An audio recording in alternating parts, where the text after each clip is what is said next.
一边是被推入急诊室的老婆，一边是空空的钱包。此时，男人拨通了肇事网约车主的电话。我说这个现在他这个医药费要自己掏，我现在哪有钱掏钱？他们知道我卡里就10块钱，他们也看到我没钱。反正你看着办吧，我人家说医院的我走了，我现在这没钱我也没办法。他这个检查费都要叫我来叫我了，现在有钱。现在人家叫他们老是叫我签字，我也不签字，我也不搞了，反正我手里又没钱。反正你过来一下，你这里你看着办。反正人你们都信了，我也不管，就做了饭。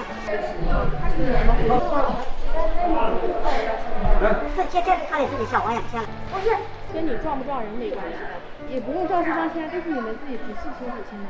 他来了也没有啊，你是他老公哈？我是他老公，我可以不管，是不是？有没有这个理？你老公？哎，我可以不管，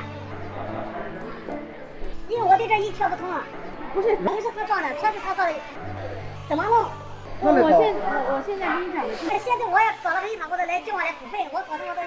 现在没有让你来付费呀。我搞不清楚啊。我跟你说，你不要激动，因为现在给你签的又不是说付费的东西，就是一些的告知书，我刚刚给你讲的内容。肇事方是签不了的，他没有法律意义上的。你是他老公，你是有他的那个代理人的，对不对？